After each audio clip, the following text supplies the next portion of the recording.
Hi guys, I'm Tanya and welcome to my channel, The Donkey Business. Today I have a few documentaries that I watched in the past 1 month that I highly want to recommend to you guys. I love documentaries because I learn a lot about the world. I see things with a new perspective. Always good to watch them. So the first documentary that I watched is actually available on Netflix. It's called Take Care of Maya. It's a heartbreaking and an infuriating documentary. It is a story about a young girl who was wrongly accused of being abused by her own parents, especially her mother. Maya was 10 years old when she was taken away from her family and placed in foster care after the doctors at Johns Hopkins Hospital accused her own mother of Munchausen syndrome by proxy. Maya's parents fought for her release for over a year, but the system failed them at every turn. The documentary follows Maya and her family as they navigate the broken child welfare system. It's a powerful and important film that shines a light on the justice that many families face. It's also a reminder that we need to be better and protect our children from the abuse by the own government and not by their parents. I mean, whose parents abuse their own child? There are people who do that, but a story like this, it's impossible. And the documentary is shown in such a way that you're just like, what the hell? And you feel so bad for her mom. And the end is very, very sad. I almost wanted to go to the US and screw them myself, but I cried. I highly recommend it. It is a cautionary tale about the dangers of child welfare system. The film exposes the bias and incompetence of some doctors and social workers and how corrupt it is. It shows how easy it is for a family to be torn apart just by false accusations. It highlights the importance of fighting for your children even when the odds are stacked against you. I hope that you will watch Take Care of Maya and learn from this important story.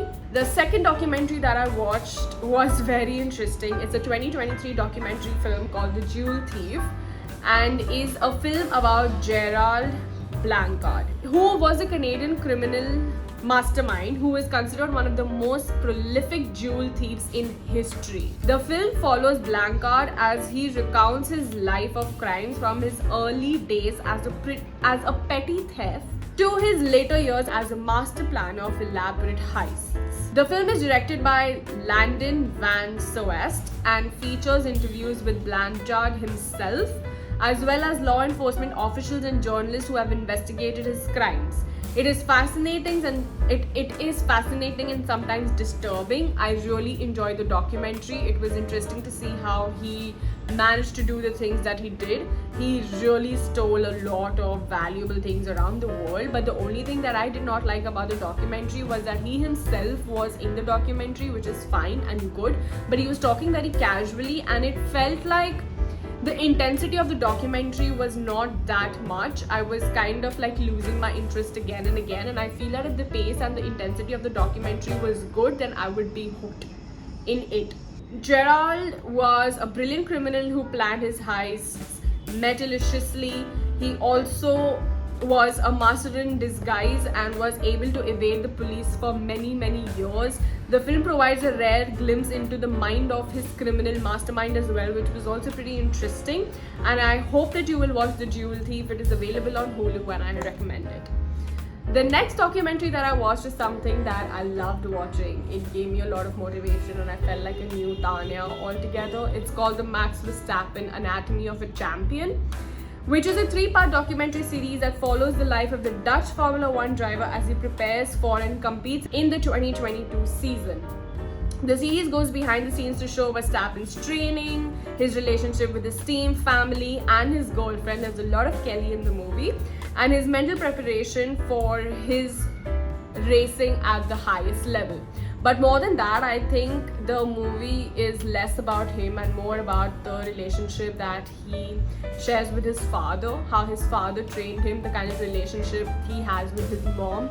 Fun fact, Max Verstappen's mother was also a racer. She was considered to be one of the best in karting, but she could not become a Formula 1 champion, and why she could not, you will learn in the movie. However, I feel that the documentary is very interesting. I loved it and I highly recommend it if you are someone who watches motorsports or car racing or Formula 1 or loves sports in general.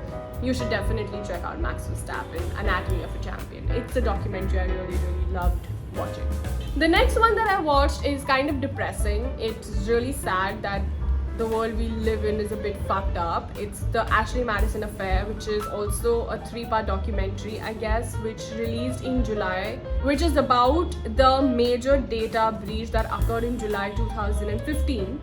The hackers who call themselves the Impact Team stole the personal information of over 37 million users around the world that was using Ashley Madison. Now, what is Ashley Madison? Ashley Madison was this website that was basically Tinder for married people, where people would come and openly talk to other married people because they wanted to cheat and have an extramarital affair, and everyone on that website knew that they were married. The data included names, addresses, email addresses, credit card numbers, and sexual preferences. So it broke a lot of marriages. Also, Ashley Madison was launched in South Korea, where infidelity was illegal. Ashley Madison launched over there. A lot of people signed up.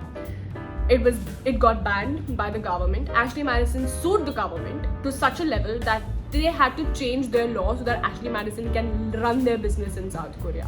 That's what the fever of Ashley Madison was. I mean, oh my god. Also, the Impact Team claimed that they hacked Ashley Madison because the website was a scam. They alleged that the site created fake profiles and that did not help people to have affairs. The documentary is so interesting. First of all, how they set it up, what kind of money they made, what the owner of the site did, and what the couple was doing all together on this website through this company, brand, whatever you want to call it. It's very interesting. I highly recommend it. I learned a lot about men in general and people. It's a bit fucked up, but watch it. It is very, very interesting. The next one that I watched is called Pinball, which Pinball, the man who saved the game. It is a 2022 biographical comedy drama movie. So it is not a documentary as such, but it's based on true events, which is fair enough. It's about Roger Sharp, who was a GQ journalist and a real life pinball wizard, who in 1976 helped overturn New York City's 35-year ban on pinball. And they banned pinball because they thought that pinball was gambling. So this man literally changed the game. Actually changed the game. Directed by Bragg Brothers, and they have also written the film. It's based on a true story of Roger Sharp, who was a pinball enthusiast from a young age. He became a professional pinball player in the 1970s, and he's known for his skills and his knowledge of the game. He also wrote a book on it.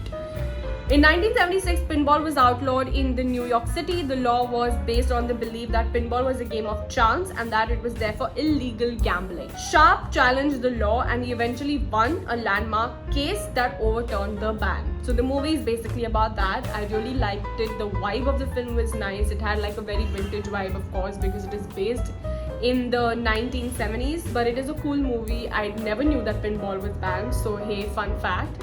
But I highly recommend it and go and watch it. So these are 5 documentaries that I watched very recently that I loved watching and I learned something new, so I recommend it to you as well. And let me know which is maybe your favorite documentary in the comments below, and I will see you very soon. Don't forget to like, share and subscribe.